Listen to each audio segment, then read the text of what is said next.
Diretamente do Centro de Conferências na Praça do Templo, em Salt Lake City, esta é a sessão da tarde de sábado da Conferência Geral Semestral número 187 de A Igreja de Jesus Cristo dos Santos dos Últimos Dias, com oradores selecionados entre as autoridades gerais e os líderes gerais da Igreja. A música para esta sessão será apresentada por um coro de jovens de estacas das regiões de Midvale e Sandy, Utah. Esta transmissão é um serviço público fornecido pela Bonneville Distribution. É proibida qualquer reprodução, gravação, transcrição ou outro uso deste programa sem autorização por escrito. O presidente Dieter F. Uchtdorf, segundo conselheiro na primeira presidência da Igreja, dirigirá esta sessão.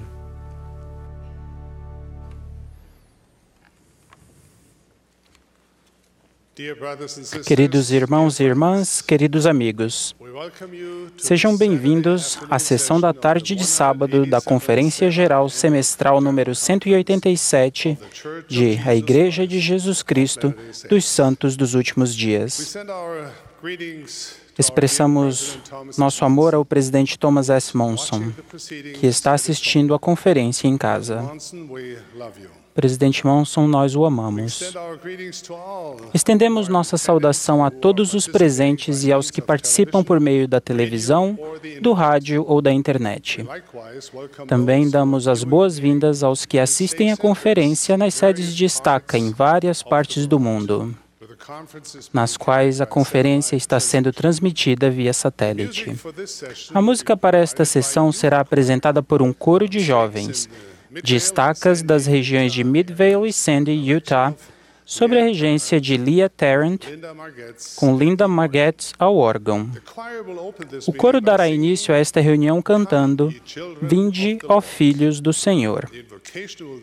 A oração de abertura será oferecida pelo Elder Lawrence E. Corbridge, dos 70.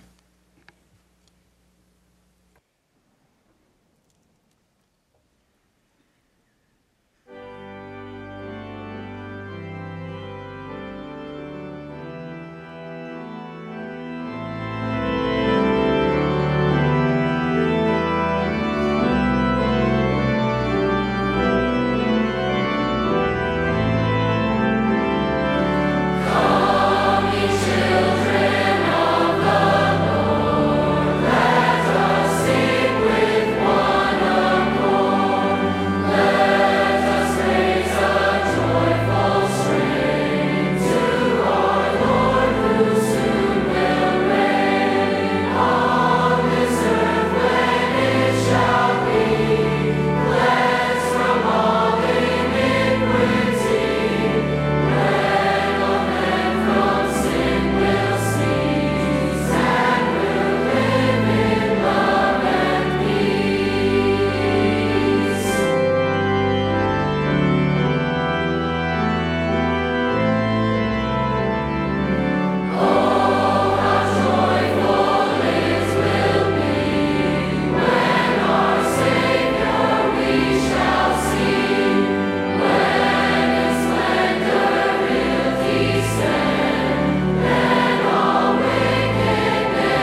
Nosso querido Pai Celestial, somos muito gratos, somos grandiosamente abençoados por vivermos nesta época, nesta dispensação da plenitude, de reunirmos nessa grande conferência.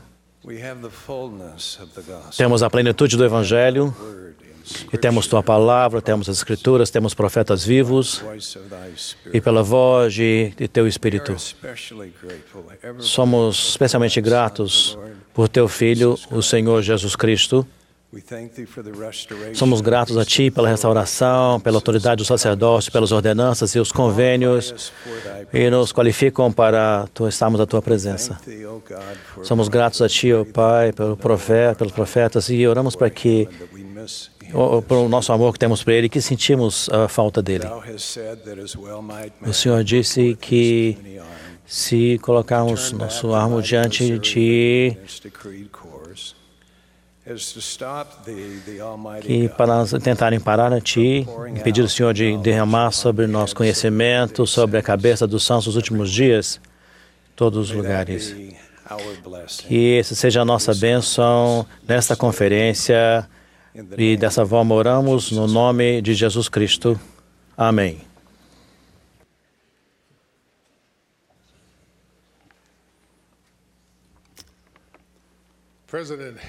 O presidente Henry B. Eyring, primeiro conselheiro na primeira presidência, apresentará agora os líderes gerais e os 70 de área da Igreja para voto de apoio.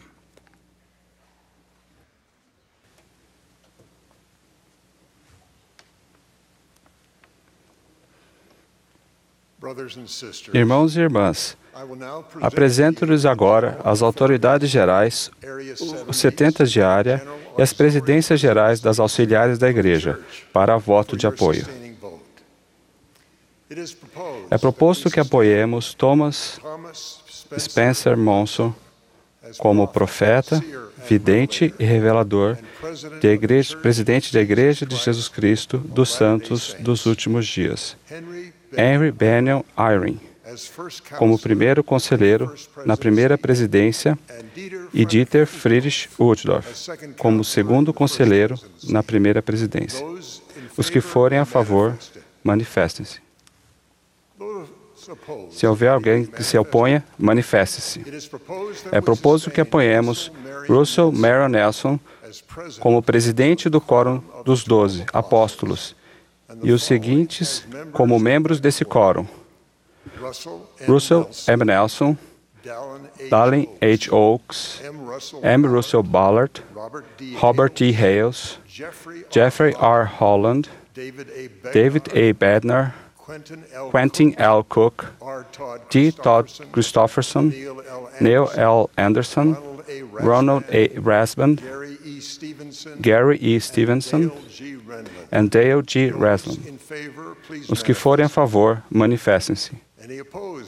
Se alguém se opuser, manifeste-se.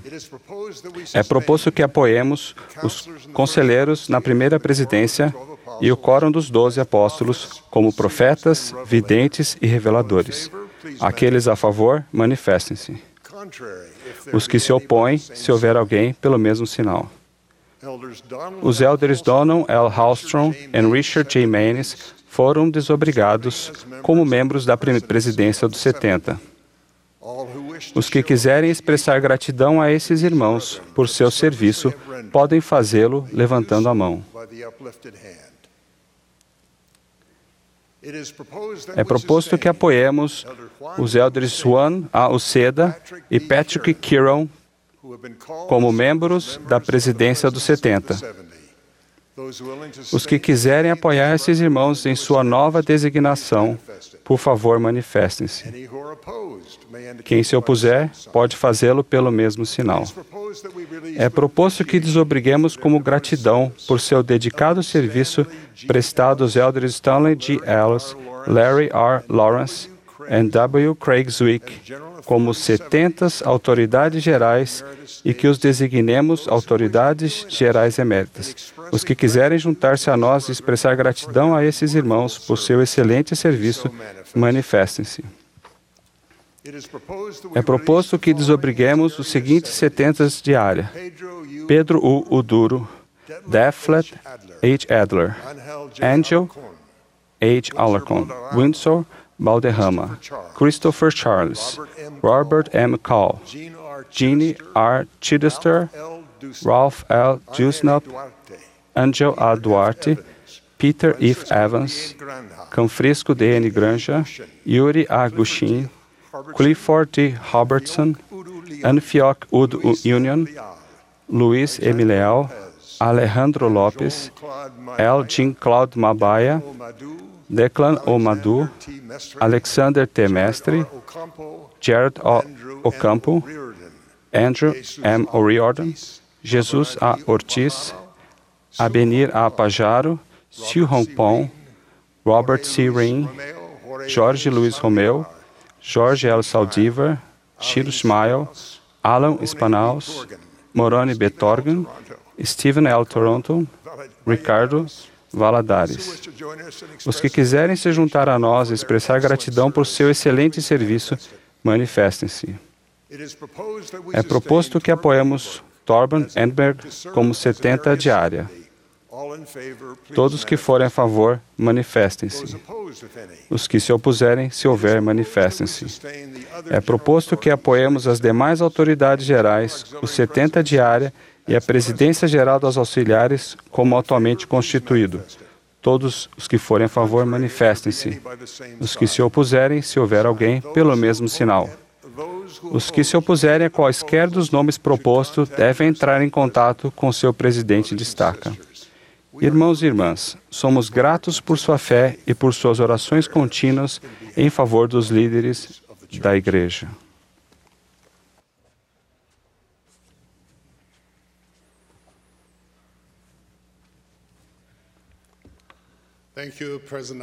Muito obrigado, presidente Eyring. O coro agora vai nos agraciar com o medley de Eu Quero Ser Como Cristo e Ele Mandou Seu Filho. Após o hino, teremos o prazer de ouvir o elder Gary E. Stevenson, do Quórum dos 12 Apóstolos. Em seguida, ouviremos o irmão Stephen W. Owen, que serve como presidente-geral dos rapazes. O elder Quentin L. Cook, do Quórum dos 12 Apóstolos, então falará a nós.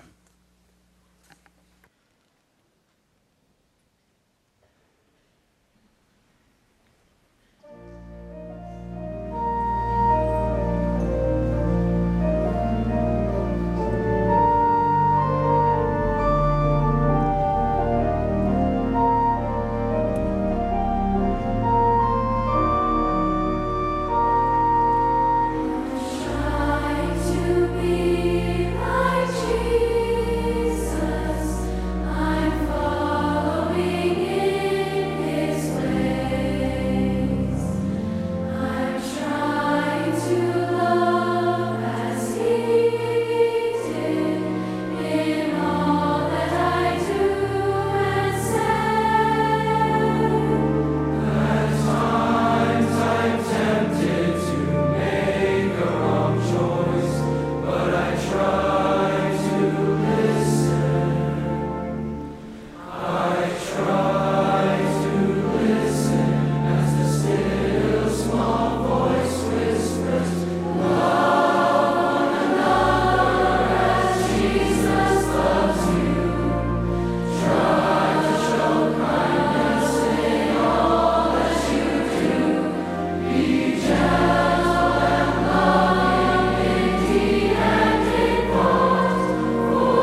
Em 21 de agosto deste ano, 2 eventos raros aconteceram e chamaram a atenção das pessoas no mundo todo. O primeiro foi a comemoração do aniversário de 90 anos do nosso amado profeta, o presidente Thomas S. Monson. Na ocasião, eu estava cumprindo uma designação na área Oceania e fiquei feliz em ver que os membros da igreja na Austrália, em Vanuatu, na Nova Zelândia e na Polinésia Francesa não apenas sabiam dessa data marcante, mas também se alegraram ao celebrá-la. Senti-me abençoado por participar de suas calorosas expressões de fé e amor por esse grande homem. Como é inspirador ver a conexão que os santos dos últimos dias têm com o seu profeta. O presidente Monson, ciente daqueles que queriam lhe desejar um feliz aniversário, descreveu o que ele considera ser o presente aniversário ideal. Encontrem alguém que esteja passando por momentos difíceis, ou que esteja enfermo ou solitário, e façam algo por essa pessoa. Isso é tudo que eu gostaria de pedir. Nós amamos e o apoiamos, presidente Monson. Outro evento raro e celestial que aconteceu no mesmo dia e encantou milhões no mundo todo, especialmente na América do Norte, foi um eclipse solar total. Essa foi a primeira vez em 99 anos que um eclipse desse tipo cruzou os Estados Unidos por inteiro. Você já viu um eclipse solar? Um eclipse solar total aconteceu quando a Lua se move entre a Terra e o Sol, ofuscando completamente quase toda a luz vinda do Sol. Isso me deixa maravilhado. Se imaginarmos o Sol com o tamanho de um pneu comum de bicicleta, a Lua, em comparação, mal teria o tamanho de uma pedrinha. Como é possível que a própria fonte do nosso calor, luz e vida, possa ser tão amplamente encoberta por algo comparativamente tão insignificante em tamanho? Embora o Sol seja 400 vezes maior do que a Lua, ele também está 400 vezes mais distante da Terra. Na perspectiva da Terra, essa geometria faz com que o Sol e a Lua pareçam ser do mesmo tamanho. Quando os dois se alinham perfeitamente, a Lua parece encobrir o Sol inteiro. Meus amigos e minha família, que estavam no local onde o eclipse total podia ser visto, descreveram como a luz foi substituída pela escuridão, como as estrelas apareceram e como as aves pararam de cantar. O ar ficou frio, uma vez que as temperaturas em um eclipse podem cair mais de 10 graus Celsius. Eles descreveram um sentimento de admiração, espanto e até mesmo ansiedade, pois sabiam que o eclipse trazia alguns riscos. No entanto, todos tomaram cuidado ao prevenir lesão permanente nos olhos ou cegueira durante o eclipse. Foi possível se proteger porque eles usaram óculos que tinham lentes com filtros especiais que protegiam os olhos de qualquer dano em potencial. Da mesma forma que a Lua, que é tão pequena, pode ofuscar o magnífico Sol e extinguir sua luz e seu calor, um eclipse espiritual pode ocorrer quando permitimos que obstáculos pequenos e complicados cheguem tão perto que ofusquem a magnitude, o esplendor e o calor da luz de Jesus Cristo e seu Evangelho. O Elder Neil A. Maxwell ampliou a analogia ainda mais ao declarar: até algo tão pequeno como o dedão da mão de um homem, quando colocado muito perto do olho, pode cegá-lo à luz do Sol, que é muito grande. Contudo, o Sol ainda está no céu. A cegueira é trazida pelo homem a si mesmo. Quando trazemos outras coisas para muito perto de nós, colocando-as em primeiro lugar, ofuscamos nossa visão dos céus. Certamente nenhum de nós quer ofuscar intencionalmente nossa visão dos céus ou permitir que um eclipse espiritual ocorra em nossa vida. Vou compartilhar algumas ideias que podem nos ajudar a prevenir que os eclipses espirituais nos causem danos espirituais permanentes. Lembre-se da minha descrição dos óculos especiais usados para proteger as pessoas que estavam expostas ao eclipse solar de lesões que os olhos ou até mesmo da cegueira. Olhar um eclipse espiritual através das lentes do Evangelho, que suavizam e protegem, proporciona uma perspectiva do Evangelho, protegendo-os assim da cegueira espiritual. Vamos analisar alguns exemplos. Tendo as palavras dos profetas em nosso coração e o Espírito Santo para nos aconselhar, podemos olhar a luz celestial parcialmente ofuscada através dos óculos do Evangelho, prevenindo o dano de um eclipse espiritual. E como colocamos nossos óculos? Aqui estão alguns dos exemplos. Nossos óculos do Evangelho nos informam que o Senhor deseja que compartilhemos o sacramento todas as semanas, que estudemos as Escrituras e oremos diariamente. Eles também nos informam que Satanás vai nos tentar com o propósito de que deixemos de fazer essas coisas e que ele procura tirar nosso arbítrio por meio de distrações e de tentações do mundo.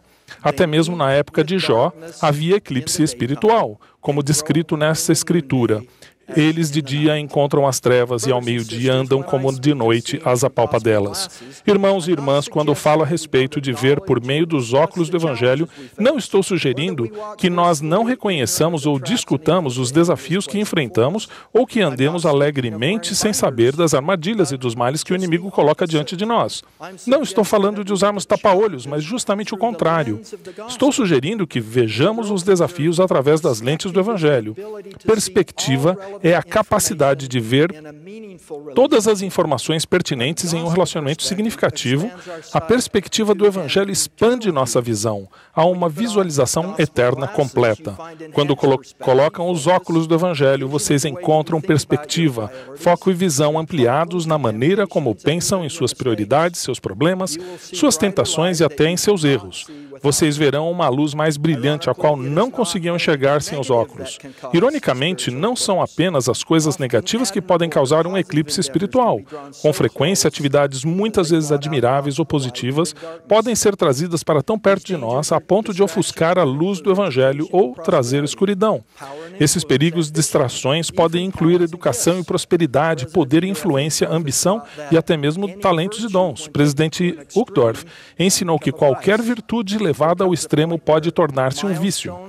Há um ponto em que as realizações se tornam uma pedra de tropeço e as ambições se tornam um empecilho. Gostaria de compartilhar com mais detalhes exemplos que podem se tornar catalisadores para evitarmos nossos próprios eclipses espirituais. Recentemente discursei na Conferência de Mulheres da BYU. Descrevi como a tecnologia, que inclui as mídias sociais, facilita que se propague o conhecimento de um Salvador por toda a nação, tribo, língua e povo. Essas tecnologias incluem os sites da igreja como lds.org e o mormon.org. Aplicativos e dispositivos móveis, tais como Biblioteca do Evangelho, o Mormon Channel, as ferramentas SUD, Árvore Familiar e plataformas de mídia social, incluindo Facebook, Instagram, Twitter e Pinterest. Essas plataformas levam milhões de pessoas a curtir, compartilhar, salvar os itens no Pinterest, visualizar e retweetar. Elas são ferramentas muito eficazes para compartilhar o Evangelho. Apesar de todas as virtudes e do uso adequado dessas tecnologias, há riscos inerentes a elas e, quando trazidas para muito perto de nós, elas podem nos aproximar de um eclipse espiritual, ofuscando potencialmente o brilho e o calor do Evangelho. O uso de redes sociais, dos aplicativos para dispositivos móveis e de jogos pode tomar muito de nosso tempo e reduzir a interação pessoal. Essa falta de conversas reais pode afetar casamentos, tomar o lugar de práticas espirituais valiosas e reprimir o desenvolvimento de habilidades sociais, principalmente entre os jovens. Duas outras ameaças relacionadas à mídia social são as realidades idealizadas e as comparações que nos inferiorizam. Muitos, se não a maioria, das fotos postadas nas redes sociais tendem a retratar os melhores aspectos da vida, muitas vezes de modo irreal. Todos já vimos lindas imagens de decoração, lugares turísticos maravilhosos, selfies de pessoas sorrindo, pratos elaborados e imagens de pessoas com um corpo aparentemente inalcançável. Aqui, por exemplo, está uma imagem que vocês podem ver na página da rede social de alguém. No entanto, ela não retrata a imagem completa do que realmente está acontecendo na vida real.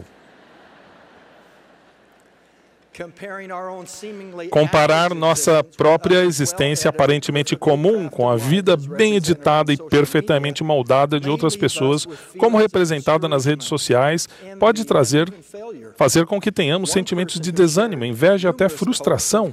Uma pessoa que já postou várias fotos disse, talvez apenas em tom de brincadeira, qual é o propósito de ser feliz se você não vai postar nada? Conforme a irmã Oscarson nos lembrou hoje, o sucesso na vida não se resume a quantas curtidas ou quantos amigos ou seguidores temos nas redes sociais. Tem a ver, na verdade, com conectar-se de modo significativo com as outras pessoas e acrescentar luz à vida delas. Espero que aprendamos a ser mais realistas e encontrar mais humor na vida e ficar menos desanimados quando nos depararmos com imagens que talvez retratem uma realidade idealizada, que muitas vezes leva a comparações que nos inferiorizam. A comparação aparentemente não é apenas um sinal da nossa época. O apóstolo Paulo alertou as pessoas de sua época dizendo que estes que por si mesmos se medem a si mesmos e se comparam consigo mesmos não estão sem entendimento.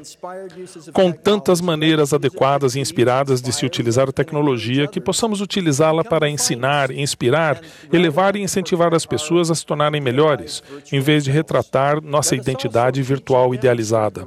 Que também ensinemos e demonstremos o uso correto da tecnologia aos jovens da nova geração e os alertemos dos perigos associados a ela e de seu uso destrutivo. Ver as mídias sociais através das lentes do Evangelho pode impedir que elas se tornem um eclipse espiritual em nossa vida. Vamos agora falar a respeito da antiga pedra de tropeço, que é o orgulho. O orgulho é o oposto da humildade, que é a disposição de submeter-nos à vontade do Senhor. Quando somos orgulhosos, temos a tendência de tomarmos a honra para nós em vez de concedê-la a outros, e até mesmo ao Senhor. O orgulho costuma ser competitivo, é a tendência de procurar obter a mais e achar que somos melhores do que outros. O orgulho com frequência gera sentimento de raiva e ódio e faz com que a pessoa guarde rancor e não perdoe. A humildade, um atributo de Cristo, vence o orgulho. Os relacionamentos, mesmo com familiares próximos e entes queridos, e especialmente com os familiares próximos e entes queridos, até entre marido e mulher, desenvolve-se com a humildade e são reprimidos com o orgulho. Há muitos anos, um executivo de uma grande loja me chamou para conversar sobre sua empresa, que estava sendo comprada por um de seus concorrentes. Ele e vários outros funcionários da sede da empresa estavam extremamente preocupados, pensando que poderiam perder o emprego. Sabendo que eu conhecia o gerente sênior da empresa concorrente, ele perguntou se eu poderia apresentá-lo a esse gerente, dar uma boa referência e até mesmo agendar uma reunião com ele. E concluiu com a seguinte frase: "Sabe o que dizem? Os mansos perecerão." Entendi que seu comentário provavelmente era para ser engraçado. Entendi a piada, mas havia um princípio importante que senti que poderia ser útil para ele. Respondi: "Na verdade, não é isso que dizem. É exatamente o contrário. Os mansos herdarão a terra, é o que dizem." Em minha experiência na igreja, bem como em toda a minha carreira profissional, algumas das melhores e mais eficazes pessoas que conheci estavam entre os mais humildes e mansos. A humildade e a mansidão se completam. Que lembremos que ninguém é aceitável perante Deus a não ser os humildes e brandos de coração. Oro para que nos esforcemos para evitar o eclipse espiritual do orgulho ao sermos virtuosos e humildes. Em poucas palavras, um eclipse solar é de fato um fenômeno notável da natureza, quando a beleza, o calor e a luz do sol podem ser totalmente encobertos por um objeto comparativamente insignificante, resultando em escuridão e frio. Um fenômeno semelhante pode acontecer no sentido espiritual, quando outras coisas pequenas e insignificantes se aproximam de modo a ofuscar a beleza, o calor e a luz celestial do Evangelho de Jesus Cristo, substituindo-os por uma fria escuridão. Óculos projetados para proteger os olhos das pessoas que estiverem na região de um eclipse solar total podem prevenir danos permanentes. Os óculos do Evangelho, compostos de conhecimento e testemunho dos princípios e das ordenanças do Evangelho, proporcionam proteção espiritual e clareza para quem estiver exposto aos riscos de um eclipse espiritual. Se vocês perceberem qualquer coisa que parece estar ofuscando sua alegria e a luz do Evangelho em sua vida, eu os convido a olhar através das lentes do Evangelho e a não permitir que coisas insignificantes e inconsequentes encubram sua visão eterna do grande plano de felicidade. Em poucas palavras, não deixem que as distrações da vida ofusquem a luz dos céus. Presto testemunho de que, a despeito dos obstáculos que venham a ofuscar nossa visão da luz do Evangelho, essa luz continua a brilhar. A fonte de calor, verdade e esplendor é o Evangelho de Jesus Cristo. Presto testemunho de um amoroso Pai Celestial, seu Filho Jesus Cristo, e seu papel como Salvador e Redentor. Em nome de Jesus Cristo. Amém.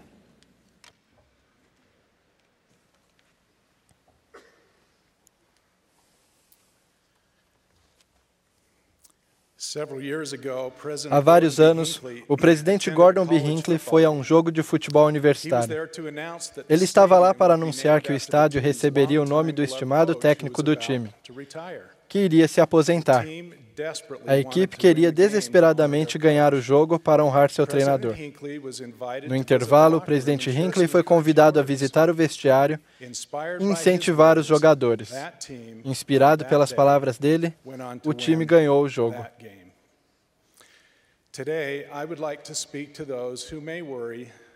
Hoje gostaria de falar àqueles que estão preocupados por não estarem vencendo em sua vida. A verdade é que nós todos pecamos e destituídos estamos da glória de Deus. Embora alguns times saiam invictos de um campeonato, tal perfeição não ocorre na vida, mas testifico que o Salvador realizou uma expiação perfeita e nos deu o dom do arrependimento, nosso caminho de volta para um perfeito esplendor de esperança e uma vida vitoriosa. Muitas vezes pensamos que o arrependimento é algo miserável e deprimente, mas o plano de Deus é o plano de felicidade, não o plano de miséria. O arrependimento é edificante e enobrecedor. O pecado é que traz infelicidade, o arrependimento é a nossa saída.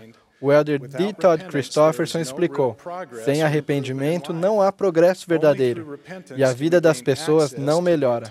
Somente pelo arrependimento é que temos acesso à graça expiatória de Jesus Cristo e à salvação. O arrependimento nos indica liberdade, confiança e paz. Minha mensagem a todos, especialmente aos jovens, é que o arrependimento é sempre positivo. Quando falamos de arrependimento, não estamos apenas falando de nossos esforços para nos aperfeiçoarmos. O verdadeiro arrependimento é mais do que isso. É inspirado pela fé no Senhor Jesus Cristo e em seu poder para perdoar nossos pecados. O elder Dale G. Rayland nos ensinou: sem o Redentor, o arrependimento se torna uma mera mudança medíocre de comportamento. Podemos tentar mudar nosso comportamento sozinhos, mas somente o Salvador pode remover nossas manchas e carregar nossos fardos, permitindo-nos seguir o caminho da obediência com confiança e força. A alegria do arrependimento é mais do que a alegria de viver uma vida decente. É a alegria do perdão, de sermos limpos de novo e de nos aproximarmos mais de Deus. Quando sentirem essa alegria, não se contentarão com menos. O verdadeiro arrependimento nos inspira a fazer da obediência um compromisso, um convênio, tendo início no batismo e sendo renovado a cada semana na ceia do Senhor, o sacramento. Nesse momento, recebemos a promessa de que podemos ter sempre conosco o seu Espírito, com toda a alegria e paz que advém de sua companhia constante. Esse é o fruto do arrependimento, aquilo que o torna animador. Gosto muito da parábola do filho pródigo. Há algo muito significativo no momento decisivo em que o filho pródigo caiu em si, sentado em um chiqueiro, desejando poder saciar o seu estômago com as bolotas que os porcos comiam. Ele finalmente percebeu que havia desperdiçado não apenas a herança que tinha recebido do pai, mas a própria vida. Acreditando que o pai poderia aceitá-lo de volta, se não como filho, pelo menos como servo, ele decidiu deixar sua rebeldia de lado e ir para casa. Sempre fico pensando na longa caminhada do filho de volta para casa. Será que houve momentos em que ele hesitou e pensou: Como meu pai vai me receber? Talvez ele até tenha dado uns passos de volta em direção aos porcos. Imaginem como a história seria diferente se ele tivesse desistido. Mas a fé o fez continuar, assim como fez seu pai esperar pacientemente, até que finalmente, quando ainda estava longe, viu o seu pai. E se moveu de íntima compaixão, e correndo, lançou-se-lhe ao pescoço e o beijou. E o filho lhe disse: Pai, pequei contra o céu e perante ti, e já não sou digno de ser chamado teu filho. Mas o pai disse aos seus servos: Trazei depressa a melhor túnica, e vestiu-o com ela, e ponde-lhe um anel na mão e sandálias nos pés, porque este meu filho estava morto, e reviveu. Tinha se perdido e foi achado. Irmãos e irmãs, todos somos como o filho pródigo. Cada um de nós tem que cair em si, geralmente mais de uma vez, e escolher o caminho que nos leva para casa. É uma decisão que tomamos diariamente em nossa vida. Com frequência associamos o arrependimento a pecados graves que exigem uma grande mudança. Mas o arrependimento é para todos. Para aqueles que se desviaram por caminhos proibidos e perderam-se, e para aqueles que entraram no caminho estreito e apertado e agora precisam prosseguir com firmeza. O arrependimento nos coloca e nos mantém no caminho certo. Ele é para aqueles que estão começando a acreditar, para aqueles que acreditaram a vida toda e para aqueles que precisam começar a acreditar novamente. O elder David A. Bednar ensinou: a maioria de nós compreende claramente que a expiação é para os pecadores. Não tenho certeza, porém, se sabemos e compreendemos que a expiação também é para os santos, para os homens e mulheres bons que são obedientes, dignos e que se esforçam para tornarem-se melhores. Visitei recentemente um centro de treinamento missionário quando um grupo de missionários novos havia acabado de chegar. Fiquei profundamente tocado ao olhar para eles e observar a luz em seus olhos. Eles pareciam tão felizes e entusiasmados. Então me ocorreu um pensamento. Eles exerceram fé para o arrependimento. É por isso que estão cheios de alegria e esperança. Não acho que todos tenham cometido transgressões graves no passado, mas creio que eles sabiam como se arrepender. Sabiam que o arrependimento é positivo e estavam ansiosos para compartilhar isso com as pessoas. Isso é o que acontece quando sentimos a alegria do arrependimento. Pensem no exemplo de Enos. Ele teve uma experiência em que caiu em si e depois que sua culpa foi apagada, seu coração se voltou para o bem-estar das outras pessoas. Enos passou o restante de sua vida convidando todas as pessoas a se arrependerem. E nisso se regozijou mais do que nas coisas do mundo. O arrependimento faz isso. Ele volta nosso coração para o nosso próximo, porque sabemos que a alegria que sentimos é para todos. Tenho um amigo que cresceu em uma família sul menos ativa. Quando era jovem adulto, ele também caiu em si e decidiu se preparar para a missão. Ele foi um excelente missionário. No dia antes de voltar para casa, o presidente da missão o entrevistou e pediu que prestasse seu testemunho. Ele o fez. Depois de se abraçarem, o presidente disse: Elder, dentro de alguns meses, você pode esquecer ou negar tudo que acabou de testificar, se não continuar a fazer as coisas que edificaram esse testemunho. Meu amigo me contou que tem orado e lido as Escrituras diariamente, desde que retornou da missão. Ser constantemente nutrido pela boa palavra de Deus o tem mantido no caminho certo. Vocês que estão se preparando para uma missão de tempo integral, ou que estão retornando, anotem. Não basta obter um testemunho. É preciso mantê-lo e fortalecê-lo. Todas as pessoas sabem que, se você parar de pedalar uma bicicleta, ela vai cair. E se você parar de nutrir seu testemunho, ele vai enfraquecer. O mesmo princípio se aplica ao arrependimento. É uma busca contínua e não uma experiência única. Para todos os que buscam o perdão, jovens adultos, pais, avós e sim, até bisavós, eu os convido a voltar para casa. Agora é o momento de iniciar. Não procrastineis o dia do vosso arrependimento. Então, depois que vocês tomarem a decisão, sigam em frente. Nosso Pai está aguardando ansiosamente para os receber. Seus braços estão estendidos para vocês o dia inteiro. A recompensa vale o esforço. Lembrem-se das palavras de Nefe. Deveis, pois, prosseguir com firmeza em Cristo, tendo um perfeito esplendor de esperança e amor a Deus e a todos os homens. Portanto, se assim prosseguirdes, banqueteando-vos com a palavra de Cristo, e perseverardes até o fim, eis que assim diz o Pai, tereis vida eterna. Algumas vezes a jornada vai parecer longa, afinal é a jornada para a vida eterna.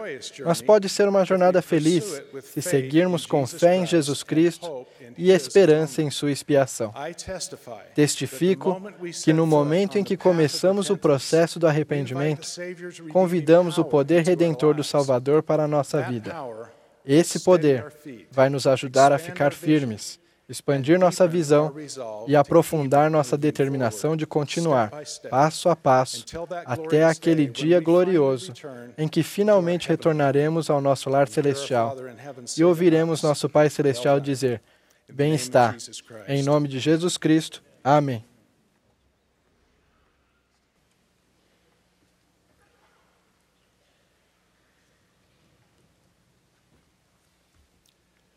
Humility about who we are and God's purpose for us is essential. É essencial termos a humildade de reconhecer quem somos e o propósito de Deus para nós. Desde que servi na missão britânica em minha juventude, tenho admirado o humor inglês, que às vezes é caracterizado como uma maneira autodepreciativa, modesta e humilde de ver a vida. Um exemplo disso é como os ingleses descrevem o verão. Os verões ingleses são relativamente curtos e imprevisíveis. Como certo autor disse de modo bem sutil, adoro o verão inglês. É o meu dia favorito do ano. Minha personagem preferida de uma tirinha inglesa foi representada na cama no final da manhã, dizendo a seus cachorros, minha nossa, acho que dormimos demais e perdemos o verão. Existe uma analogia nesse tipo de humor que se assemelha à nossa vida nesta bela terra. As Escrituras afirmam claramente que nossa preciosa existência mortal é um período bem curto. Pode-se dizer que, de uma perspectiva eterna, nossa existência na Terra é tão efêmera quanto o verão inglês. Às vezes, o propósito do homem e sua própria existência são também descritos em termos bem modestos. O profeta Moisés teve uma educação que alguns hoje chamariam de privilegiada. Conforme registrado no livro de Pérola de Grande Valor, o Senhor, ao preparar Moisés para seu chamado profético, deu a ele uma visão geral do mundo e de todos os filhos dos homens que foram criados. A reação surpreendente e um tanto depressiva de Moisés foi, ora, sei que o homem nada é, coisa que nunca havia imaginado. Em seguida, Deus, contestando os sentimentos de insignificância que Moisés pode ter vivenciado, proclamou seu verdadeiro propósito. Pois eis que esta é a minha obra e minha glória, levar a efeito a imortalidade e vida eterna do homem. Todos somos iguais perante Deus. A doutrina é clara. No livro de Mórmon lemos, todos são iguais perante Deus, o que inclui negro e branco, escravo e livre, homem e mulher.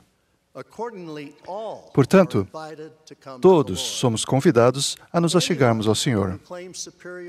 Qualquer um que reivindique superioridade dentro do plano do Pai devido a características como raça, sexo, nacionalidade, língua ou situação econômica está moralmente errado e não compreende o propósito real do Senhor para todos os filhos de Deus. Infelizmente, em nossos dias, em quase todos os segmentos da sociedade, vemos a ostentação de presunção e arrogância, enquanto a humildade e a prestação de contas a Deus são depreciadas. Grande parte da sociedade perdeu sua sustentação e não compreende por que estamos na Terra. Raramente se evidencia a verdadeira humildade, que é essencial para alcançar o propósito do Senhor para nós. É importante entender a magnitude da humildade, da retidão, do caráter e da inteligência de Cristo, conforme exemplificada nas Escrituras. É tolice subestimar a necessidade de esforçar-nos continuamente para obter essas qualidades e esses atributos cristãos diariamente. especialmente a humildade. As Escrituras são claras quando afirmam que, apesar de a vida ser relativamente curta, ela é incrivelmente significativa. A Moleque, que foi companheiro de missão de Alma no livro de Mormon, disse: "Pois eis que esta vida é o tempo para os homens prepararem-se para o encontro com Deus. Sim, eis que o dia desta vida é o dia para os homens executarem os seus labores. Não queremos, como a personagem da revista, passar esta vida dormindo." O exemplo de humildade e sacrifício do Salvador para toda a humanidade é o acontecimento mais grandioso da história. O Salvador, mesmo sendo um dos membros da Trindade, estava disposto a vir à Terra como um simples bebê e começar uma existência que incluía ensinar e curar seus irmãos e suas irmãs e, por fim, sofrer uma dor indescritível no Getsemane e na cruz, a fim de aprimorar sua expiação. Esse ato de amor e humildade realizado por Cristo é conhecido como sua condescendência. Ele o fez em favor de cada homem e cada mulher que Deus criou ou vai criar. Nosso Pai Celestial não quer que seus filhos desanimem ou desistam de sua busca pela glória celestial. Quando realmente contemplamos Deus, o Pai, e Cristo, o Filho, quem eles são e o que realizaram em nosso benefício, nós nos enchemos de reverência, respeito, gratidão e humildade. Alma fez uma pergunta em sua época que é pertinente hoje.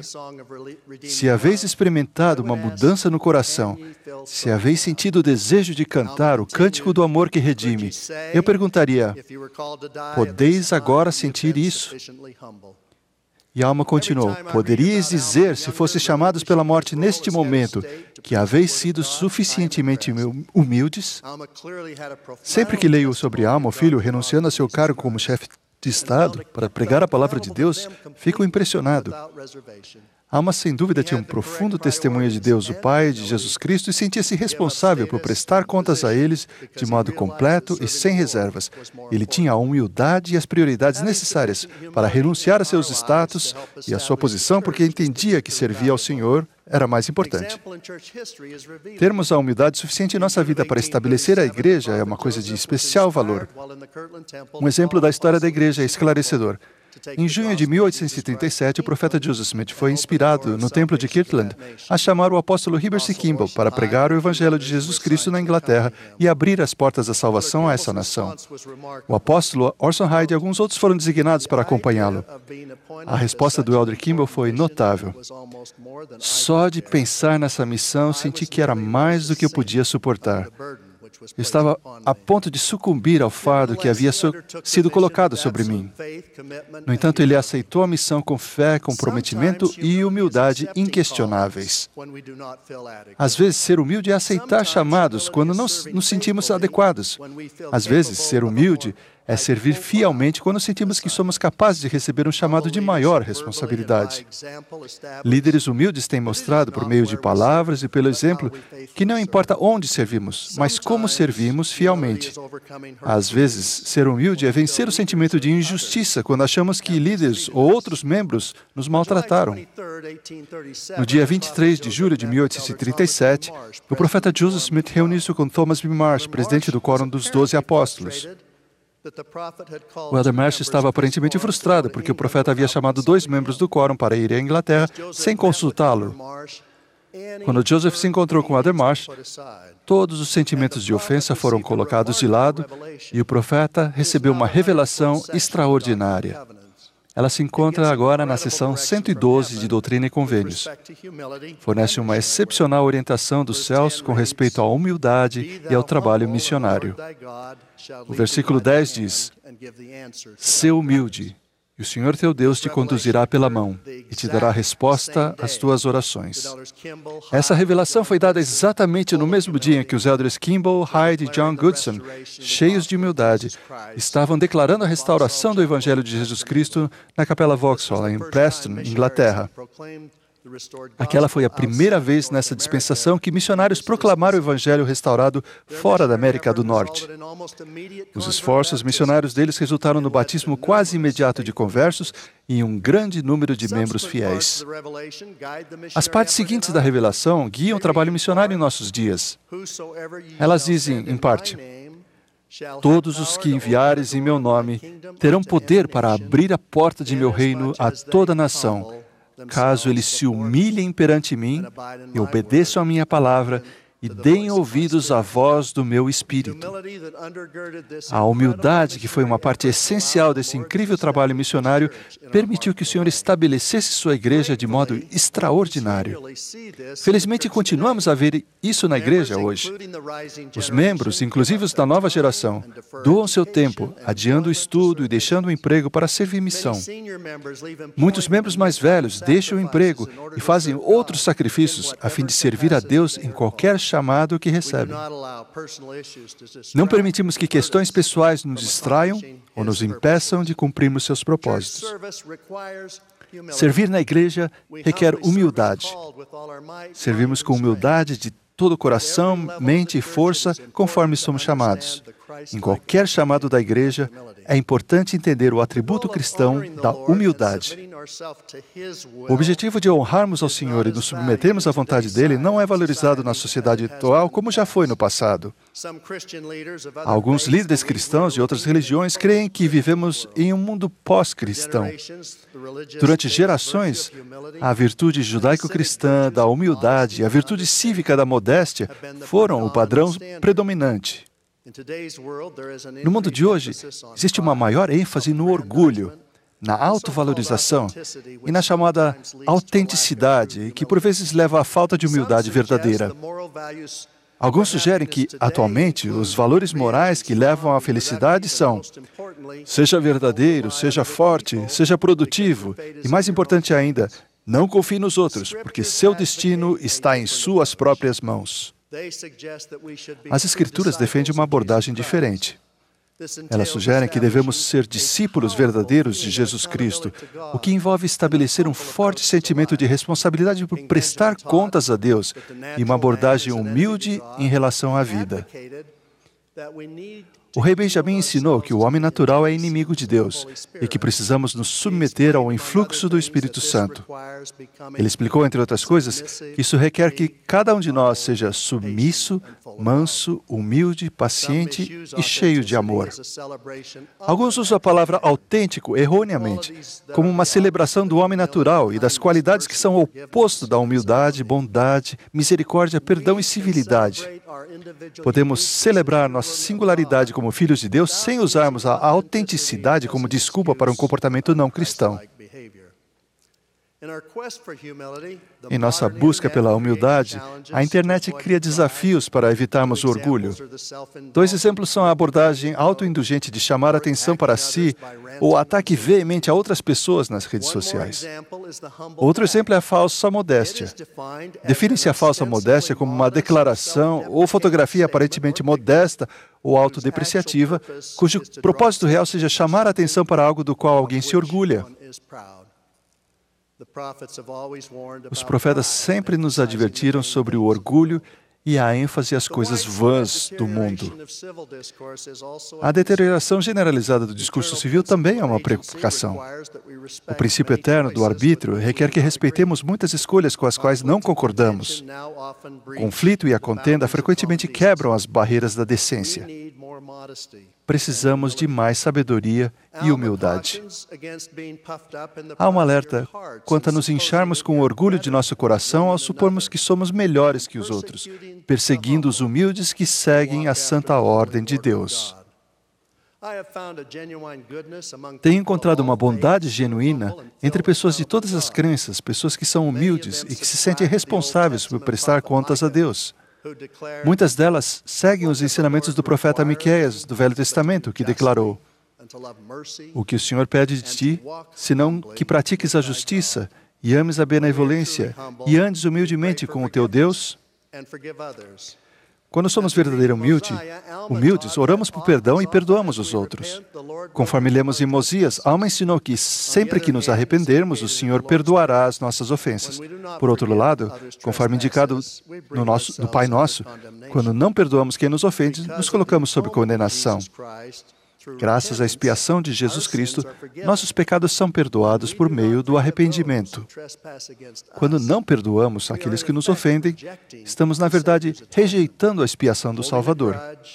Guardar rancor e negar-se a perdoar e a humildemente tratar nossos relacionamentos de uma maneira cristã realmente nos coloca em condenação. Guardar rancor envenena nossa alma. Quero também alertar contra qualquer forma de arrogância. O Senhor, por meio do profeta Moroni, faz um contraste claro entre o arrogante e o humilde. Os tolos zombam, mas lamentarão, porque minha graça basta aos mansos. Mais adiante o Senhor declarou: e dou a fraqueza aos homens, a fim de que sejam humildes. E minha graça basta a todos os que se humilham perante mim, porque caso se humilhem perante mim e tenham fé em mim, então farei com que as coisas fracas se tornem fortes para eles. A humildade também inclui sermos gratos por nossas numerosas bênçãos e pelo auxílio divino. A humildade não é uma grandiosa conquista identificável, nem é superar algum grande desafio, mas é um sinal de força espiritual. É ter a calma confiança de que dia após dia e hora após hora podemos confiar no Senhor, servir a Ele e alcançar seus propósitos. É minha oração que neste mundo controverso continuemos a nos esforçar para alcançar a verdadeira humildade todos os dias. Um renomado poeta a definiu desta forma: o teste de grandeza é o caminho pelo qual cada um encontra o cotidiano eterno. Presto firme testemunho do Salvador, de sua expiação e da enorme importância de servirmos humildemente ao Senhor todos os dias. Em nome de Jesus Cristo. Amém.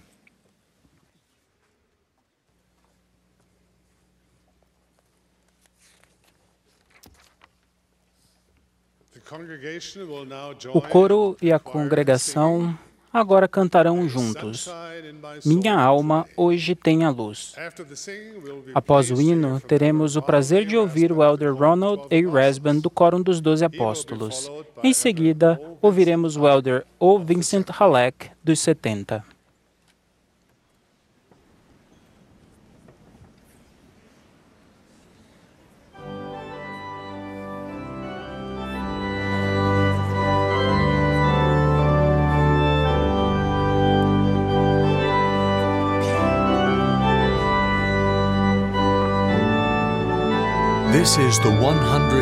Esta é a Conferência Geral Semestral número 187 de A Igreja de Jesus Cristo dos Santos dos Últimos Dias.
Irmãos e irmãs, ao falar a vocês nesta inspirada Conferência Geral Mundial e ao sentir sua força e seu espírito, não posso deixar de pensar nas palavras do apóstolo Pedro. Senhor, bom é que nós estejamos aqui. Bem diferente do que sentiu Alma depois de pregar ao povo de Amonia. Ele saiu da cidade devido à iniquidade das pessoas. Pouco depois, um anjo apareceu a ele e o chamou para voltar à cidade de Amonia e pregar novamente ao povo da cidade. Alma o fez rapidamente, entrando na cidade por outro caminho. E, sentindo-se faminto ao entrar na cidade, disse a um homem: darás algo de comer a um humilde servo de Deus? E o homem disse-lhe: sou nefita, e sei que és um santo profeta de Deus, porque és o homem de quem um anjo, numa visão, disse: tu o receberás. O homem era Amaleque. Será que Alma conheceu Amaleque por acaso? Não foi coincidência ele ter entrado na cidade pelo caminho que o levaria a esse homem fiel, que se tornaria seu companheiro de missão. O elder Neal A. Maxwell certa vez explicou: nenhum de nós jamais utiliza totalmente as possíveis oportunidades que surgem em nosso círculo de amizades. Vocês e eu talvez chamemos esses encontros de coincidência. Essa palavra é compreensível para os mortais, mas coincidência não é uma palavra apropriada para descrever os desígnios de um Deus onisciente. Ele não faz as coisas por coincidência, mas por desígnio divino. Sinto que nossa vida é como um tabuleiro de xadrez, e o Senhor nos move de um lugar para o outro se obedecermos aos sussurros espirituais. Se olharmos para trás, podemos ver sua mão em nossa vida. Vemos esse tipo de intervenção celestial quando Nefe volta para pegar as placas de Labão. Ele foi conduzido pelo Espírito, não sabendo de antemão o que deveria fazer. Pouco depois, Labão estava embriagado diante dele e Nefe o matou. Recuperou as placas e voltou para os seus irmãos. Ele teve sorte de encontrar Labão por acaso? Ou foi por desígnio divino? Acontecem coisas significativas no Evangelho e na Igreja que ampliam o progresso do reino de Deus na Terra. Elas não acontecem por acaso, mas pelo plano de Deus. Ele, que criou este mundo, pode acalmar os mares com sua palavra e direcionar tanto Alma e Amaleque, quanto Nefe e Labão, para estarem no lugar certo e precisamente na hora certa. Da mesma forma, certos acontecimentos e relacionamentos ocorrem na vida de cada um de nós para promover a obra de Deus na Terra. O elder Joseph B. Wirtling falou sobre uma ocasião em que o presidente Monson disse a ele: existe um poder celeste acima de todas as coisas. Em geral, quando as coisas acontecem, não é por fruto do acaso. Um dia, quando olharmos para trás e virmos as aparentes coincidências de nossa vida, perceberemos que não foram exatamente por casualidade que ocorreram. Na maioria das vezes, nossas boas obras são vistas apenas por algumas pessoas. No entanto, elas estão gravadas no céu. Um dia seremos testemunhas da nossa total devoção às obras de retidão. Nenhuma provação ou calamidade pode desfazer o plano de felicidade estabelecido por Deus. De fato, por desígnio divino, a alegria vem pela manhã. Jesus ensinou: vim ao mundo para fazer a vontade de meu Pai. Queridos irmãos e irmãs, nós também viemos ao mundo por esse motivo. Por meio da experiência de minha própria jornada na vida, Sei que o Senhor nos moverá nesse aparente tabuleiro de xadrez para realizar sua obra. O que pode parecer aleatório, na verdade, é supervisionado por um Pai Celestial amoroso, que pode contar os fios de cabelo de cada cabeça. Nem um passarinho cairá em terra sem que o Pai perceba. O Senhor está nos pequenos detalhes de nossa vida. E esses acontecimentos e oportunidades servem para elevar nossa família e outras pessoas, enquanto edificamos o reino de Deus na terra. Lembrem-se do que o Senhor disse a Abraão: conheço o fim desde o princípio, portanto, minha mão estará sobre ti. O Senhor me colocou em um lar com pais justos. Pelo padrão do mundo, eles eram pessoas comuns. Meu pai, devotado, era um caminhoneiro. Minha mãe, angelical, era dona de casa. O Senhor me ajudou a encontrar minha amada esposa Melanie. Ele inspirou um empresário que se tornou um querido amigo a me dar uma oportunidade de emprego. O Senhor me chamou para servir no campo missionário quando era jovem e depois como presidente de missão. Ele me chamou para o Coro dos 70 e agora me chamou como apóstolo. Olhando para trás, percebi que não orquestrei essas ações. Foi o Senhor. Da mesma maneira que Ele está orquestrando coisas importantes para vocês e para aqueles a quem vocês amam. O que vocês devem buscar em sua própria vida? Quais são os milagres de Deus que lembram a vocês de que Ele está próximo, como se dissesse, estou bem aqui? Pensem nesses momentos, às vezes rotineiros, quando o Senhor agiu em sua vida vez após vez. Valorizem-nos como momentos em que o Senhor mostrou confiança em vocês e em suas escolhas. Mas permitam que Ele faça mais por vocês do que vocês mesmos podem fazer por si próprios. Valorizem o envolvimento dEle. Às vezes achamos que as mudanças em nossos planos são erros em nossa jornada. Pensem nelas como os primeiros passos para estar a serviço do Senhor. Há alguns meses, nossa neta entrou para um grupo de jovens com o propósito de visitar os locais históricos da igreja. O fim do itinerário mostrava que ela passaria exatamente na área onde seu irmão missionário, nosso neto, estava servindo. Ela não tinha nenhuma intenção de ver seu irmão durante a missão.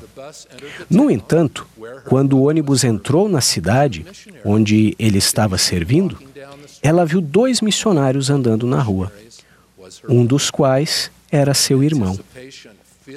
Muito ansiosos, os jovens no ônibus pediram que o motorista parasse para que ela pudesse cumprimentar seu irmão. Em menos de 1 minuto, após lágrimas e palavras de carinho, seu irmão estava de volta ao cumprimento de suas responsabilidades como missionário. Soubemos depois que ele estava apenas passando naquela rua, indo para o carro após um compromisso. O Pai Celestial pode nos colocar em situações com um propósito em mente. Ele tem feito isso em minha vida e está fazendo na vida de vocês, como fez com nossos netos. Cada um de nós é precioso e amado pelo Senhor. E Ele cuida, sussurra e olha por nós de maneira especial. Ele é infinitamente mais sábio e mais poderoso do que qualquer homem ou mulher mortal. Ele conhece nossos desafios, nossas vitórias e os desejos justos de nosso coração. Há um ano, andando pela praça do templo, uma das missionárias me abordou e perguntou: "Você se lembra de mim? Sou da Flórida." Ela me disse seu nome, Sister Aida Chilan. Sim, lembrei claramente de conhecê-la e de conhecer sua família. Seu presidente de estaca sugeriu que visitássemos a família Chilan. Ficou claro que estávamos lá por causa da filha deles, Aida, que não tinha sido batizada ainda. Depois de nossa visita e mais de 1 ano de ensino e integração, ela foi batizada. Depois de termos nos encontrado na praça do templo, Aida me escreveu uma carta e disse: sei de todo o meu coração que o Pai Celestial conhece cada um de nós e que Ele continua a nos colocar no caminho uns dos outros por um motivo. Obrigada por ter sido um missionário, por ter me encontrado e estendido a mão para mim há 5 anos. Aida também me enviou a história de sua conversão, relatando as coincidências divinas que aconteceram em sua vida e que a levaram ao batismo e à confirmação, a servir uma missão na Praça do Templo e a seu recente casamento no templo. Será que foi mera coincidência o presidente da estaca nos levar até a casa da família Tilan? Ou que ela e eu temos nos encontrado na Praça do Templo? Aida presta testemunho de que tudo isso foi parte do desígnio divino de Deus. O Senhor ama estar conosco. Não é coincidência que, quando sentem seu espírito e agem de acordo com as primeiras impressões, vocês o sentem, como Ele mesmo prometeu. Irei adiante de vós, estarei à vossa direita e à vossa esquerda, e meu espírito estará em vosso coração, e meus anjos ao vosso redor para vos suster. Coisas semelhantes acontecem na vida de todos nós. Podemos conhecer alguém que parece familiar, rever um conhecido, ou conhecer um estranho com coisas incomuns. Quando isso acontece, talvez seja o Senhor nos lembrando de que todos somos irmãos e irmãs. Estamos muito engajados na mesma causa, a qual Joseph Smith chamou de a causa de Cristo. Onde o nosso arbítrio se encaixa em um desígnio divino? Temos a escolha de seguir ou não nosso Salvador e seus líderes escolhidos. O padrão é claro no livro de Mórmon, quando os nefitas se afastaram do Senhor. Mórmon lamentou: e viram que o Espírito do Senhor não mais os preservava. Sim, havia se afastado deles, porque o Espírito do Senhor não habita em templos impuros. Portanto, o Senhor deixou de protegê-los com seu miraculoso e incomparável poder, porque haviam caído em um estado de descrença e terrível iniquidade. Nem tudo o que o Senhor pede de nós é resultado do quanto somos fortes, do quanto somos fiéis, ou do quanto sabemos. Pense em Saulo, que o Senhor parou na estrada para Damasco. Ele estava na direção errada de sua vida, e não tinha nada a ver com norte ou sul. Saulo foi divinamente redirecionado. Conhecido depois disso como Paulo, seu ministério apostólico mostrou que o Senhor sabia melhor o que ele era capaz de fazer e tornar-se do que o próprio Saulo sabia. Da mesma forma, o Senhor sabe o que cada um de nós é capaz de fazer e tornar-se. O que o apóstolo Paulo ensinou? Sabemos que todas as coisas contribuem juntamente para o bem daqueles que amam a Deus, daqueles que são chamados segundo o seu propósito. Quando somos justos, capazes e dispostos e nos esforçamos para ser dignos e qualificados, progredimos como nunca imaginamos e nos tornamos parte do desígnio divino. Cada um de nós tem divindade dentro de si. Quando virmos Deus trabalhando por meio de nós e conosco, que sejamos motivados e gratos por essa orientação. Quando nosso Pai Celestial disse: "Esta é minha obra e minha glória", levar a efeito a imortalidade e vida eterna do homem, Ele estava falando de todos os seus filhos, de você particularmente. A mão do Senhor está orientando você. Por desígnio divino, Ele está nos pequenos detalhes e nas maiores realizações de sua vida. Como lemos em Provérbios, confia no Senhor de todo o teu coração, e Ele endireitará as tuas veredas. Testifico que Ele os abençoará, os apoiará e lhes trará paz. No sagrado nome de Jesus Cristo. Amém.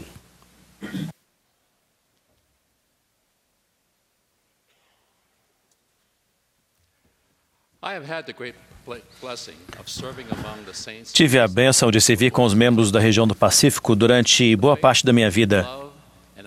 A sua fé, seu amor e seus sacrifícios me inspiram e enchem meu coração de gratidão e alegria. A história deles é como a de vocês. Acho que eles têm muito em comum com a viúva que o Salvador mencionou enquanto ele observava a maneira como a multidão lançava o dinheiro na Arca do Tesouro e muitos ricos lançavam muito. E chegando uma pobre viúva, lançou 2 pequenas moedas. E chamando os seus discípulos, disse-lhes: em verdade vos digo que esta pobre viúva lançou mais do que todos os que lançaram na Arca do Tesouro. Porque ali lançaram do que lhe sobejava, mas esta, da sua pobreza, lançou tudo o que tinha, todo o seu sustento. Apesar de suas moedas terem pouco valor, para o Salvador sua oferta foi inestimável, pois ela deu tudo o que tinha. Naquele momento, o Salvador conheceu o coração da viúva por meio da oferta que ela fez.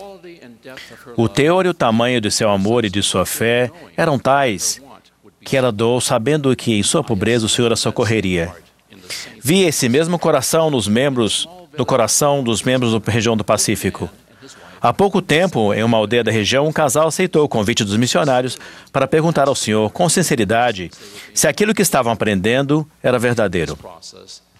Ao fazerem isso, eles também refletiram sobre os compromissos que teriam de assumir caso a resposta os levasse a aceitar o Evangelho restaurado. Eles jejuaram e oraram para saber se a igreja e se o livro de Mórmon eram verdadeiros. Suas orações foram respondidas com um doce e sonoro: sim, é verdade. Com esse testemunho, eles decidiram ser batizados. Essa escolha teve consequências pessoais. A decisão de serem batizados teve um alto custo. Eles perderam emprego, posição social, amigos importantes e também o apoio, amor e respeito de familiares. Eles iam para a igreja aos domingos sob o olhar reprovador dos amigos e vizinhos por quem passavam, indo na direção oposta. Nessa difícil situação, alguém perguntou àquele bom homem como se sentia sobre a decisão de unir-se à igreja. A resposta foi simples e resoluta: é verdade, não é? Fizemos a escolha certa. Aqueles 2 recém-conversos tinham o coração da viúva. Assim como ela, eles deram tudo o que tinham, sabendo que doavam de sua pobreza. Por causa de seu coração cheio de esperança e de sua fé duradoura, durante aquela provação, seu fardo foi aliviado. Foram acolhidos e auxiliados por membros que os apoiaram e ministravam a eles, e também foram fortalecidos ao servirem seus chamados na igreja. Depois de doarem tudo, seu grande dia aconteceu quando foram selados no templo como família eterna. Assim como os conversos liderados por Alma, o Senhor os fortaleceu para que pudessem carregar seus fardos com facilidade e submeteram-se de bom grado e com paciência a toda a vontade do Senhor. Esse é o coração da viúva, exemplificado por aquele maravilhoso casal. Permita-me contar outra experiência que exemplifica o coração da viúva. Em Samoa, procuramos entrar em acordo com os conselhos das aldeias para que os missionários tenham permissão de pregar o Evangelho. Há poucos anos, conversei com o chefe de uma aldeia onde os missionários, por muito tempo, não puderam entrar. Nossa conversa ocorreu pouco depois do chefe supremo ter dado permissão para que os missionários ensinassem aqueles que desejassem aprender sobre o Evangelho e suas doutrinas. Depois de anos de espera, ao ver aquela mudança miraculosa, quis saber o que havia acontecido para que o chefe supremo tomasse aquela decisão. Ao fazer essa pergunta, o chefe com quem eu conversava respondeu: um homem pode viver por um tempo na escuridão, mas chegará o dia em que desejará vir para a luz. O chefe supremo, ao abrir a aldeia, demonstrou ter o coração da viúva, um coração que se abranda diante do calor e da luz da verdade. Ele estava disposto a deixar para trás muitos costumes e enfrentar diversas críticas para que outras pessoas pudessem ser abençoadas. Aquele era um chefe cujo coração estava direcionado para o bem-estar e para a felicidade de seu povo, em vez de se preocupar com costumes, com a cultura ou com seu próprio poder. Ele deixou tudo isso de lado para se tornar o que o presidente Thomas S. Monson ensinou. Ao seguirmos o exemplo do Salvador, teremos a oportunidade de ser uma luz na vida das pessoas. Por fim, quero compartilhar mais uma experiência que vivenciei com os membros do Pacífico, que está profundamente enraizada em minha alma. Há alguns anos, fui chamado como conselheiro no bispado de uma ala recém-criada na Samoa Americana. Tínhamos 99 membros, em sua maioria fazendeiros, funcionários de uma fábrica de conservas, funcionários públicos e suas famílias. Quando a primeira presidência anunciou, em 1977, que um templo seria construído em Samoa, todos nós ficamos alegres e cheios de gratidão. Naquela época, ir para o templo estando na Samoa Americana, era preciso viajar para o Havaí ou para a Nova Zelândia. A viagem era cara e estava além das possibilidades de muitos membros fiéis. Durante aquele período, os membros foram incentivados a fazer doações para o fundo de construção de templos. Com esse espírito, nosso bispado pediu aos membros da ala que orassem para saber quanto iriam doar. Foi estabelecida uma data para que as doações fossem feitas. Quando abrimos os envelopes das doações, nós do bispado nos sentimos humildes e tocados pela fé e generosidade dos membros maravilhosos de nossa ala. Como eu conhecia cada família e sua situação, senti grande admiração, respeito e humildade.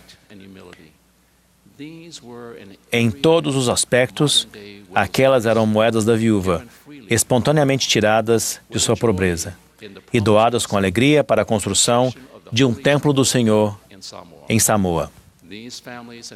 Aquelas famílias haviam consagrado tudo ao Senhor, acreditando que nada lhes faltaria. Sua oferta mostrou que tinham o coração da viúva. Todos doaram de livre e espontânea vontade, com alegria, pois seu coração, tal como o da viúva, podia enxergar com os olhos da fé a grande bênção reservada para suas famílias e para os habitantes de Samoa e da Samoa Americana por várias gerações. Sei que suas ofertas consagradas, como as moedas da viúva, foram reconhecidas e aceitas pelo Senhor. O coração da viúva, que doa suas moedas, é um coração que doa tudo ao se sacrificar, ao perseverar em meio à provação, perseguição e rejeição, e ao suportar todo tipo de fardo. É um coração que recebe, sente e conhece a luz da verdade e que dará qualquer coisa para abraçá-la. Ela ajuda outras pessoas a ver a luz e alcançar a mesma medida de alegria e felicidade eternas. Por fim, o coração da viúva é definido pela disposição de doar tudo para a edificação do reino de Deus na terra. Que possamos nos unir mutuamente e desenvolver o coração da viúva, alegrando-nos nas bênçãos que suprirão nossas necessidades em nossa pobreza. Oro para que cada um de nós tenha um coração que suporte os fardos, que faça os sacrifícios necessários e que tenha a disposição de doar e agir. Prometo que o Senhor não nos deixará desamparados. O coração da viúva é cheio de gratidão pelo Salvador, que foi um homem de dores e experimentado em padecimentos, para que nós não precisássemos beber da taça amarga. A despeito de nossas falhas e fraquezas, e por causa delas, Ele continua a estender suas mãos, que foram trespassadas em nosso favor. Ele nos elevará se estivermos dispostos a vir para a luz de seu Evangelho, abraçá-lo e permitir que Ele supra nossas necessidades em nossa pobreza. Presto testemunho do grande amor que podemos compartilhar por sermos discípulos e seguidores do Senhor Jesus Cristo. Amo o presidente Thomas S. Monson e o apoio como profeta de Deus na terra. O livro de Mórmon é outra testemunha de Jesus Cristo para o mundo. E convido todos a lerem-no e descobrirem sua mensagem. Todos os que aceitarem o convite para vir ao Senhor encontrarão paz, amor e luz. Jesus Cristo é nosso grande exemplo e nosso Redentor. É apenas por meio dele e do milagre de sua expiação infinita que podemos receber a vida eterna. Disso presto testemunho, em seu santo nome. Sim, de Jesus Cristo. Amém.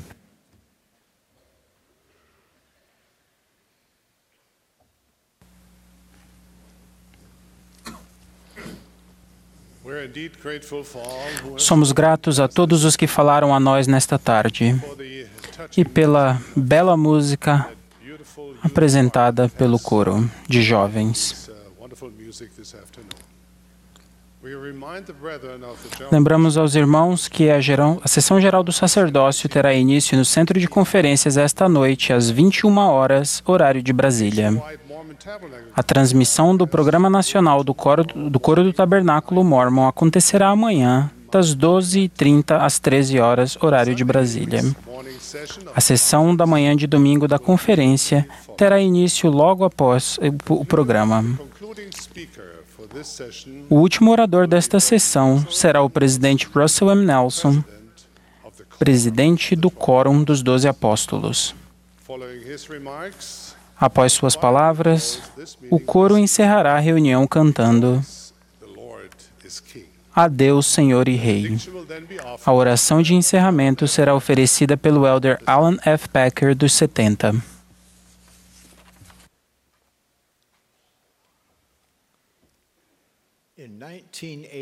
Em 1986, fui convidado a dar uma palestra em uma universidade em Accra, Gana. Conheci diversas pessoas que ocupavam cargos importantes, incluindo um rei de uma tribo africana. Em uma conversa antes da palestra, o rei falou comigo por meio de seu intérprete. Eu respondia ao intérprete e, depois, o intérprete traduzia minhas respostas ao rei. Após minha palestra, o rei se dirigiu a mim, mas dessa vez, sem seu intérprete. Para minha surpresa, seu inglês era perfeito. Tão bom quanto o da rainha da Inglaterra, devo dizer. O rei parecia intrigado. Afinal, quem é você? Ele perguntou. Respondi, sou um apóstolo ordenado de Jesus Cristo. O rei perguntou, o que você pode me ensinar a respeito de Jesus Cristo? Respondi com uma pergunta, posso saber o que você já sabe a respeito dele? A resposta do rei indicava que ele era um dedicado estudioso da Bíblia e que era uma pessoa que amava o Senhor. Perguntei então se ele sabia a respeito do ministério de Jesus Cristo ao povo da América Antiga. Como era de se esperar, ele não sabia. Expliquei que, após a crucificação e a ressurreição do Salvador, ele visitou o povo da América Antiga e ensinou o seu Evangelho. Ele organizou sua igreja e pediu a seus discípulos que mantivessem um registro de seu ministério entre eles. Esse registro, continuei, é o que conhecemos como o Livro de Mórmon. É outro testamento de Jesus Cristo. É uma escritura que serve de companheira à Bíblia Sagrada. Naquele momento, o rei ficou muito interessado. Virei-me para o presidente de missão, que estava comigo, e perguntei se ele tinha com ele um exemplar do Livro de Mórmon. Ele tirou um exemplar de sua pasta, abriu o livro no capítulo 11 de Terceiro Nef, e juntos lemos o sermão do Salvador aos nefitas. Então dei a ele o exemplar do Livro de Mórmon de presente. Sua resposta permanecerá em minha mente e em meu coração para sempre.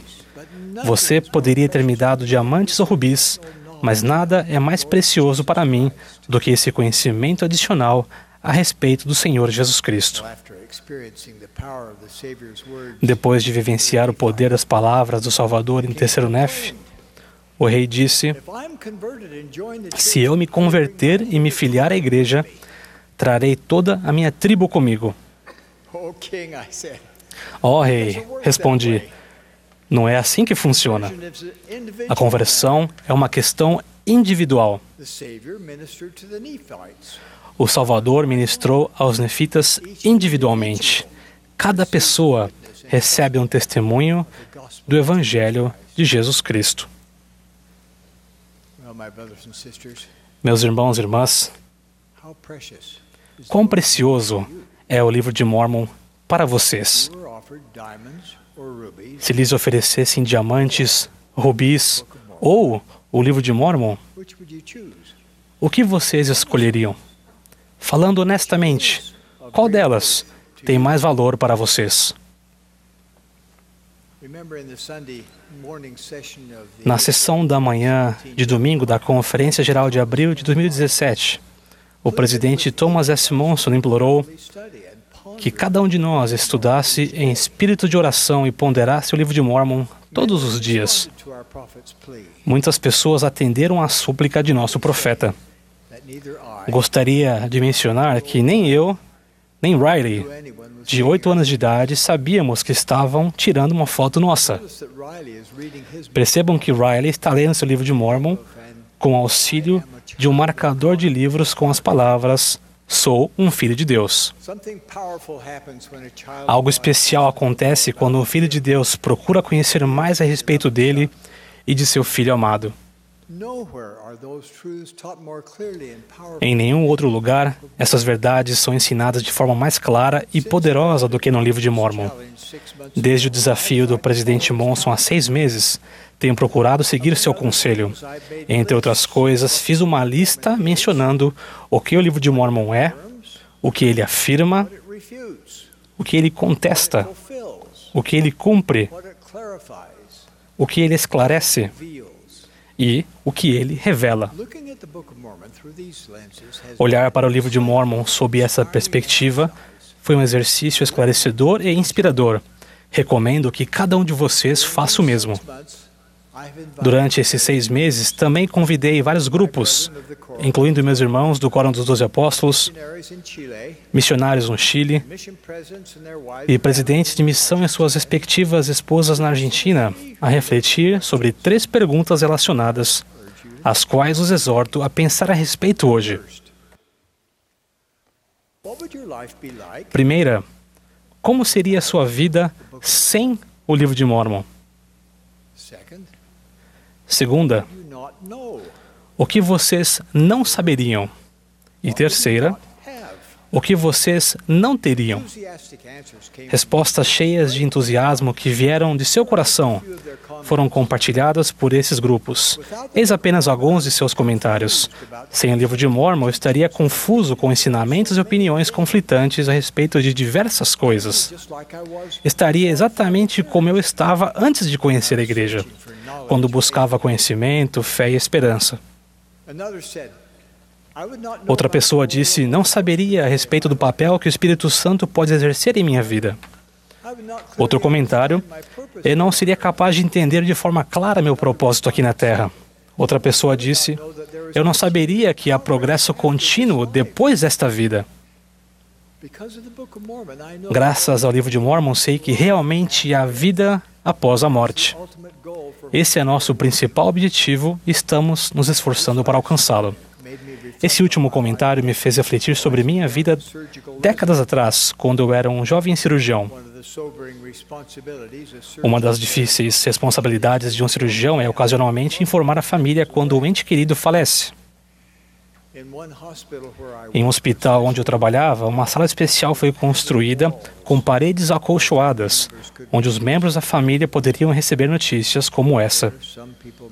Algumas pessoas manifestavam sua dor batendo a cabeça contra essas paredes acolchoadas. Como eu ansiava ensinar àquelas pessoas que a morte, embora fosse difícil para os entes queridos que ficavam, é uma parte necessária de nossa existência imortal. A morte nos permite avançar ao mundo vindouro.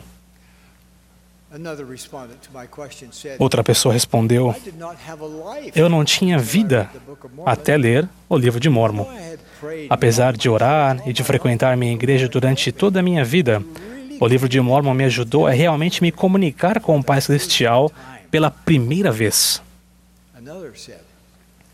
Outra pessoa disse: sem o livro de Mórmon, eu não entenderia que o Salvador não só sofreu por meus pecados, mas que Ele também pode curar minhas dores e minhas tristezas. E outra pessoa disse: eu não saberia que temos profetas para nos guiar. Aprofundar-se regularmente nas verdades do livro de Mórmon será uma experiência que mudará sua vida. Uma de nossas netas que está servindo missão, a Sister Olivia Nelson, prometeu a um pesquisador que se ele lesse o livro de Mórmon todos os dias, as notas dele nas provas da faculdade iriam melhorar. Foi o que ele fez, e as notas melhoraram. Meus queridos irmãos e irmãs, testifico que o livro de Mórmon é realmente a palavra de Deus. Ele contém respostas para as dúvidas mais intrigantes da vida. Ele ensina a doutrina de Cristo. Ele esclarece muitas das verdades claras e preciosas que foram perdidas por séculos e diversas traduções da Bíblia. O livro de Mórmon fornece a mais completa e fidedigna compreensão que podemos encontrar a respeito da expiação de Jesus Cristo.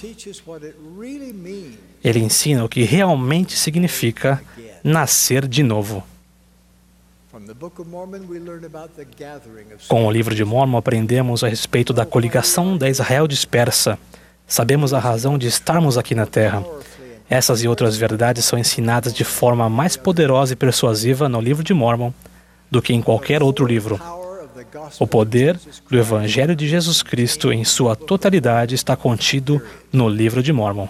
Ponto final. O livro de Mórmon esclarece os ensinamentos do Mestre e expõe as táticas do adversário. O livro de Mórmon ensina a verdadeira doutrina com o intuito de dissipar as falsas tradições religiosas, tal como a errônea prática de se realizar batismos de criancinhas. O livro de Mórmon traz propósito à vida ao nos exortar a ponderar sobre a possibilidade de termos vida eterna e felicidade sem fim. O livro de Mórmon anula as falsas crenças de que a felicidade pode ser encontrada na iniquidade e que a bondade individual é suficiente para voltarmos à presença de Deus. Ele anula os falsos conceitos de que as revelações se encerraram com a Bíblia e que os céus estão selados hoje. Quando penso no livro de Mórmon, penso na palavra poder. As verdades contidas no livro de Mórmon têm o poder de curar, confortar, restaurar, socorrer, fortalecer, consolar e alegrar nossa alma. Meus queridos irmãos e irmãs, prometo que, ao estudarem o livro de Mórmon em espírito de oração todos os dias, vocês tomarão decisões melhores todos os dias. Prometo que, ao ponderarem sobre o que estudarem, as janelas do céu se abrirão e vocês receberão respostas para suas próprias perguntas e orientação para a sua própria vida. Prometo que, ao se aprofundarem diariamente no livro de Mórmon, vocês serão imunizados contra os males diários, mesmo contra a sedutora praga da pornografia e contra outros vícios que entorpecem a mente. Quando ouço alguém, inclusive eu, dizer: sei que o livro de Mórmon é verdadeiro, quero exclamar: isso é bom, mas não é suficiente. Precisamos sentir no íntimo de nosso coração que o livro de Mórmon é indiscutivelmente a palavra de Deus. Devemos sentir isso tão profundamente que jamais desejaremos viver um dia sequer sem esse sentimento. Parafraseando o presidente Brigham Young, eu poderia dizer: gostaria de ter a voz de 7 trovões para acordar o povo quanto à veracidade e ao poder do livro de Mórmon. Precisamos ser como um jovem missionário na Europa, que sentiu tão fortemente a veracidade do livro de Mórmon, que literalmente correu com um exemplar desse registro sagrado em direção a um homem que ele e seu companheiro haviam acabado de encontrar no parque. Testifico que Joseph Smith foi e é o profeta desta última dispensação. Foi ele que, pelo dom e poder de Deus, traduziu esse livro sagrado. Esse é o livro que ajudará na preparação do mundo para a segunda vinda do Senhor. Testifico que Jesus Cristo é o Filho literal e vivo de nosso Deus vivente. Ele é nosso Salvador, nosso Redentor, nosso grande exemplo e nosso advogado junto ao Pai. Ele foi o Messias prometido, o Messias mortal, e será o Messias do milênio. Testifico de toda a minha alma que, da forma mais milagrosa e singular, o livro de Mórmon nos ensina sobre Jesus Cristo e sobre seu Evangelho. Sei que o presidente Thomas S. Monson é o profeta de Deus na Terra atualmente. Eu o amo e o apoio de todo o meu coração. Presto testemunho disso no sagrado nome de Jesus Cristo.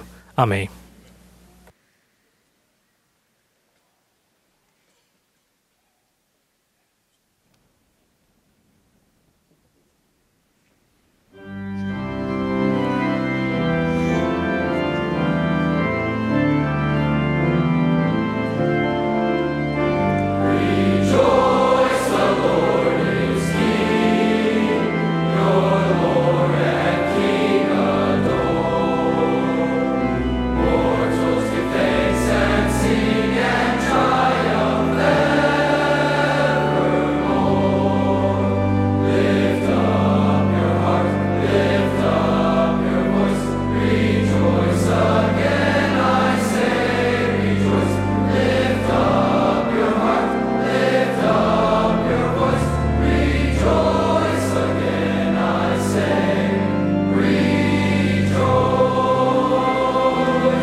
Pai,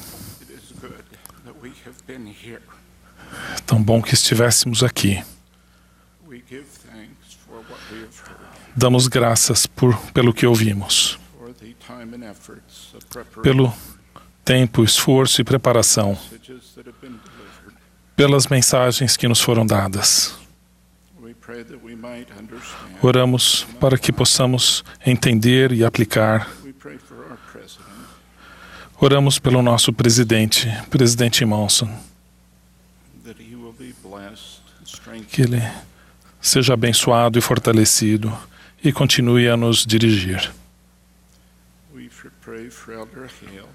Oramos por Elder Hales e por muitos outros que necessitam de uma bênção especial neste tempo, neste momento.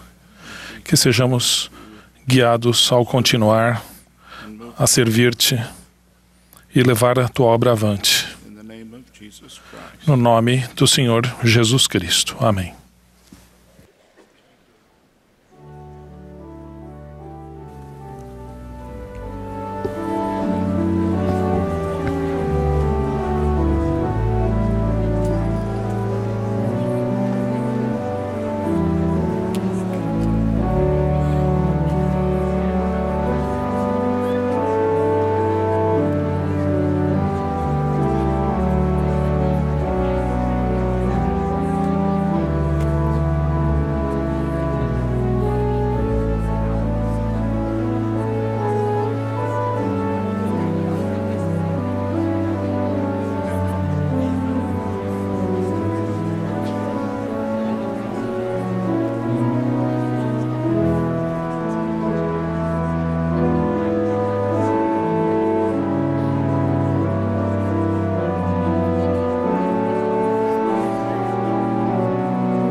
Essa foi uma transmissão da Conferência Geral Semestral número 187 de A Igreja de Jesus Cristo dos Santos dos Últimos Dias. Os oradores foram selecionados entre as autoridades gerais e os líderes gerais da Igreja. A música para esta sessão foi apresentada por um coro de jovens de estacas das regiões de Midvale e Sandy, Utah. Essa transmissão foi fornecida como serviço público pela Bonneville Distribution. É proibida qualquer reprodução, gravação, transcrição ou outro uso deste programa sem autorização por escrito.